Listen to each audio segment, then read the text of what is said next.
और वो पापड़ वाले के जो अकाउंट में पैसे गए हैं, जो मनी लॉन्ड्रिंग इन्होंने की है, वो केसेस, बाकी केसेस, उनसे इमरान खान शायद इनको रिलीफ दे दें। फिर एनआरओ मांग रहे हैं और इसीलिए ये तहरीक अदम एतमाद का पूरा एक ड्रामा इन्होंने रचाया हुआ। ये कौम के लिए, अवाम के लिए कुछ नहीं कर रहे, ये अपनी जाती करप्शन के केसेस माफ करवाने के लिए इमरान खान साहब को ब्लैकमेल कर रहे हैं।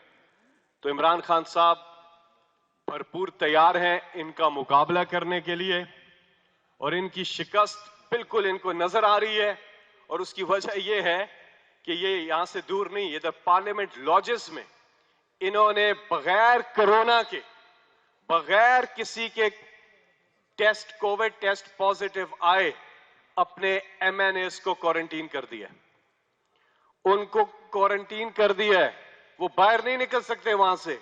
इतना एतमाद है इन्हें अपने एमएनएस पे कि उनको बाय फोर्स उन्होंने क्वारंटीना कर दिया। अब क्वारंटीन तो कर दिया इन्होंने, लेकिन असल इनको क्वारंटीन करना चाहिए जब अदम एतमाद की तहरीक नाकाम होगी, इन्हें अपने एमएनएस को परमानेंट क्वारंटीन कर देना चाहिए। उन्हें आने की जरूरत ही नहीं है बाहर, उनका काम ही खत्म। ऑपोजिशन जो है, उनकी सियासत जो है वो खत्म हो चुकी है। और ये कहते हैं हमारे इत्तेहादी, जब जब वक्त इम्तिहान आया है हमारे इत्तेहादी हमारे साथ खड़े हुए हैं। अभी सेनेट के अंदर स्टेट बैंक का बिल था, इत्तेहादी हमारे साथ। उससे पहले सप्लीमेंट्री बिल आया नेशनल असेंबली में, इत्तेहादी हमारे साथ। मजलिस शूरा का joint session of the parliament हुआ, इत्तेहादी हमारे साथ। जब जब वक्त इम्तिहान आया, और हर मौके पे ऑपोजिशन कहती रही है कि, हर मौके पे ऑपोजिशन कहती रही है कि जी 15 लोग हमारे साथ हैं, 20 लोग हमारे साथ हैं। कोई नहीं है इनके साथ, 100 कोई नहीं है इनके साथ। ये 172 तो दूर की बात, ये 72 के लिए भी तितर बितर हो रहे हैं। इन्हें समझ नहीं आ रही कि किधर टकरे मारे। अभी कोर कमेटी का इजलास हुआ, इमरान खान साहब ने जो स्ट्रेटजी बनाई है वो बनाई है तहरीके अदम एतमाद की नाकामी के बाद का लाएअमल क्या होगा। और वो स्ट्रेटजी के ऑपोजिशन को पता नहीं चलेगा, इन्हें लग पता जाएगा। और इमरान खान साहब, ज़ाहिर है कोविड आया, चीजें आई तो काफी मसाइल थे, तो जंजीरें थी, अब वो जंजीरों से आजाद है। सबसे पहली जंजीर थी जो मुल्क दिवालिया होने जा रहा था 2018 में जब हुकूमत मिली, उन्होंने पाकिस्तान की इकोनॉमी को रिवाइव किया।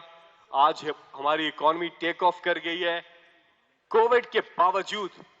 और इमरान खान साहब के पास एक ऐसा कार्ड है जिसकी वजह से इमरान खान अक्टूबर 2023 में जब जनरल इलेक्शन होगा उसमें 2/3 मेजॉरिटी लेकर के आएंगे, 2/3 मेजॉरिटी लेकर के आएंगे।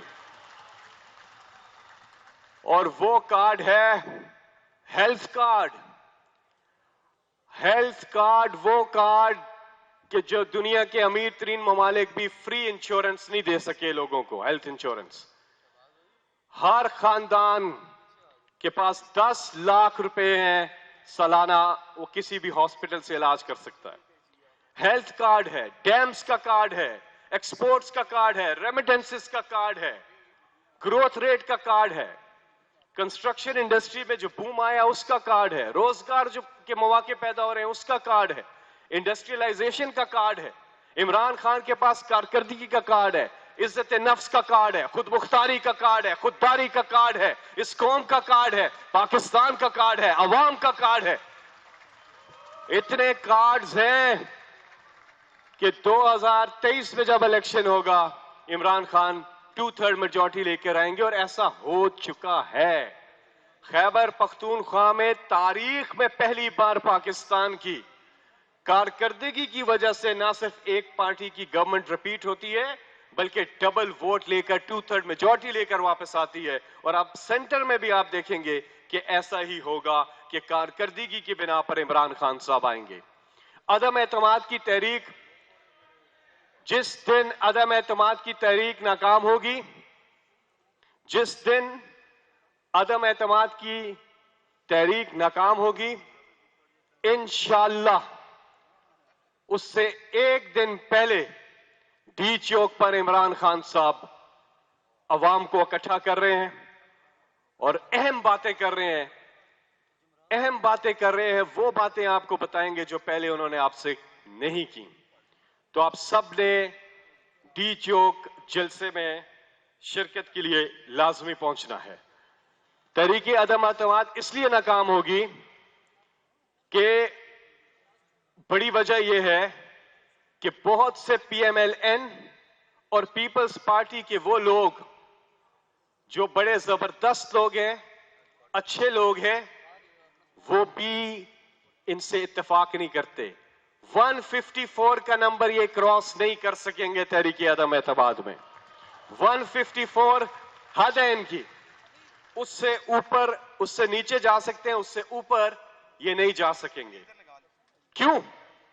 वो लोग ये समझते हैं कि जिसके खिलाफ तहरीके अदम एतमाद लेकर के आए हैं उस पर एक करप्शन का इल्जाम तक नहीं है, एक बदउनवानी का इल्जाम तक नहीं है, लेकिन जो लेके आए हैं वो अदालत से डिक्लेयर्ड मुजरिम हैं, एब्सकॉन्डर हैं, भगोड़े हैं, भागे हुए हैं, पूरे के पूरे टब्बर बाहर हैं, औलादे बाहर, जदादे बाहर, इलाज बाहर, सब कुछ बाहर। फॉरेनर्स हैं, ये फॉरेनर्स हैं। इनके बच्चे कहते हैं जब अदालत उनसे जवाब मांगती है, कहते हैं हम तो पाकिस्तानी शहरी नहीं है। बड़े फख्र से बाहर का पासपोर्ट दिखाते हैं, हम तो पाकिस्तानी शहरी नहीं है। बिल्कुल नहीं है, आप तो हैं ही फॉरेनर्स हैं। पाकिस्तान तो सिर्फ ये हुकूमत करने आते थे और लूट मार करने आते थे, फिर बाहर चले जाते थे। ये है इनकी असलियत। तो जो अदम एतमाद ला रहे हैं वो करप्ट लोग हैं, अदालत से सजा याफ्ता लोग हैं, मकसूद चपड़ासी वाले हैं, पापड़ वाले हैं, जिनके केसेस चल रहे हैं, जिनके सबूत मौजूद हैं, और जिसके खिलाफ ला रहे हैं उस पर एक करप्शन का चार्ज नहीं। ये किस किस्म का निजाम है, ये आप समझे। तो इसलिए बेशतर लोग पीपल्स पार्टी में भी और पीएमएलएन में भी, ऑपोजिशन के बेशतर लोग समझते हैं कि इस मुल्क का वाहिद हल इमरान खान है, इमरान खान है। और यह भी जाने, मैं अब छोटी बात करूंगा क्योंकि आपसे बातचीत भी होनी है, कि इमरान खान ने इस कौम की इज्जत नफ्स को बहाल किया है। इमरान खान ने इस कौम की खुददारी को, खुद मुख्तारी को बहाल किया है। और वो कैसे किया है? जब डू मोर होता था, डू मोर क्यों होता था? ड्रोन अटैक्स भी हो रहे हैं, पाकिस्तान 80,000 से ज्यादा पाकिस्तान ने जानों की कुर्बानी दी, 123 बिलियन डॉलर से ज्यादा का पाकिस्तान ने नुकसान बर्दाश्त किया, वॉर ऑन टेरर में साथ दिया, भरपूर साथ दिया, कुर्बानियां दी हमारी अफवाज के लिए। भरपूर तालियां खिराज तहसीन कि जो उन्होंने अमन के लिए जो कुर्बानियां दी, अमन के लिए, ना सिर्फ पाकिस्तान ना सिर्फ खित्ते बल्कि दुनिया के अमन के लिए पाकिस्तान ने प्रैक्टिकली कंट्रीब्यूट किया। उस वक्त जब ड्रोन अटैक्स हो रहे थे तो आसिफ जरदारी, उनको कहा गया, उन्होंने कहा इन्हें बाहर वालों ने कि जी ये इसमें ड्रोन अटैक होते हैं तो कुछ आम शहरी भी जो है वो भी इसमें मर जाते हैं। तो उन्होंने कहा कि आपको फिक्र होगी उनकी, मुझे फिक्र नहीं है। ये बात हुई। और जो किताब है ओबामा's वॉर, किताब में एक किताब है जिसमें ओबामा लिखते हैं, कहते हैं कि मैं समझ रहा था कि मेरी जिंदगी की सबसे मुश्किल टेलीफोन कॉल होगी आसिफ अली जरदारी को जब एबटाबाद ऑपरेशन हुआ उसके बाद। तो मैं समझा कि मेरी जिंदगी की मुश्किल कॉल होगी, क्योंकि इनकी नॉलेज में लाए बगैर हमने एक चीज की है। तो आसिफ जरदारी ने आगे से कहा, मुबारक हो आपको। वो हैरान हो गया।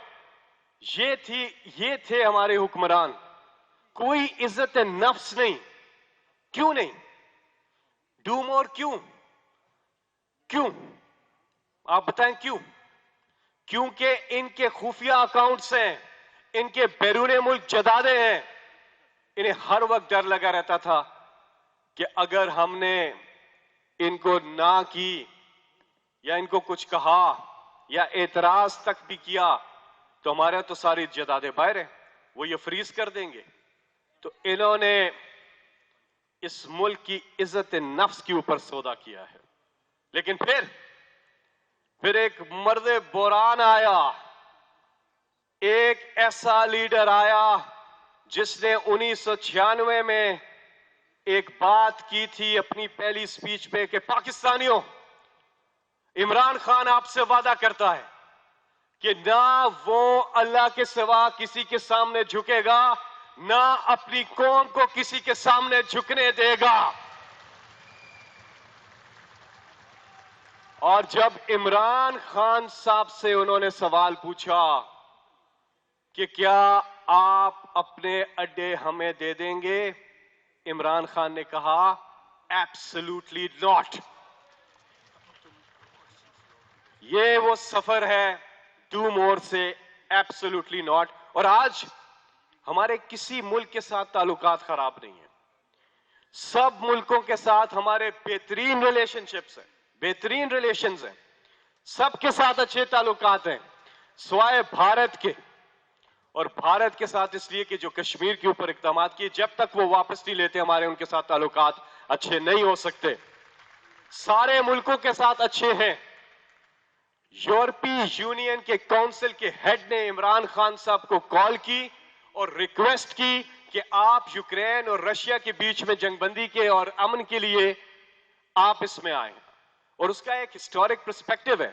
दोहा डायलॉग के अंदर जो पाकिस्तान ने किरदार अदा किया अफगानिस्तान और अमेरिका के बीच डायलॉग प्रोसेस में, और उसके बाद एवैक्यूएशन प्रोसेस में जो पाकिस्तान ने किरदार अदा किया, तो पाकिस्तान की वजीर आजम इमरान खान की पोजीशन बहुत क्लियर है कि हमारे सबके ताल्लुकात सबसे अच्छे हैं, बट हम कभी भी किसी की जंग में हिस्सा नहीं बनेंगे। हम प्रो पीस हैं और एंटी वॉर हैं। We can be partners in peace but we can not be partners in war in any conflict.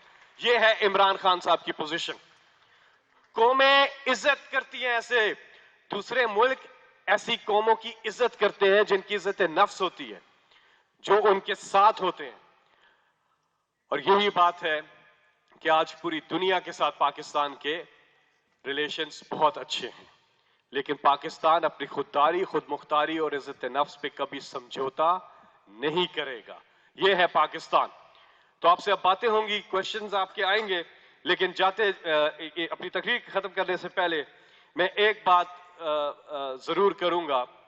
वो ये बात है कि घबराना बिल्कुल भी नहीं है, घबराना बिल्कुल भी नहीं है। उसकी वजह है अब्दुल्ला रियाद साहब, क्विकली, मखदूम साहब क्विकली एक बात करूंगा, घबराना क्यों नहीं है, इसके बाद आ रहे हैं। बिल्कुल ठीक आ रहे हैं क्वेश्चंस में।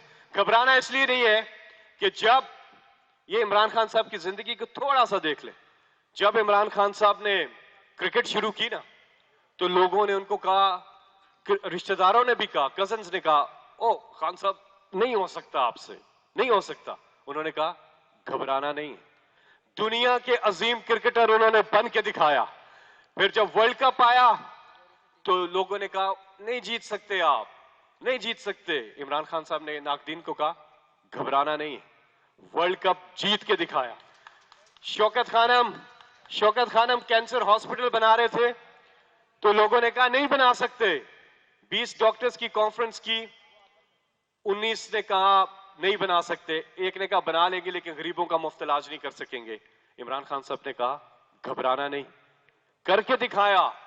वाहिद कैंसर हॉस्पिटल दुनिया का जहां 70% ज्यादा गरीबों का मुफ्त इलाज होता है। नमल अपने दोस्तों के साथ गए, रिक्की बंजर जमीन, कह रहे मैं ख्वाब देख रहा हूं यहां इंटरनेशनल स्टैंडर्ड की देहात के अंदर यूनिवर्सिटी बनाऊं।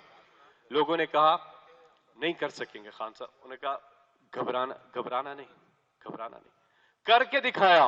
एक नहीं, दो बना के दिखा दी प्राइवेट सेक्टर में। अब फिर लोगों ने कहा ठीक है ये काम तो इमरान खान साहब कर लेते हैं, लेकिन सियासत में इमरान खान साहब कामयाब नहीं होंगे। खैबर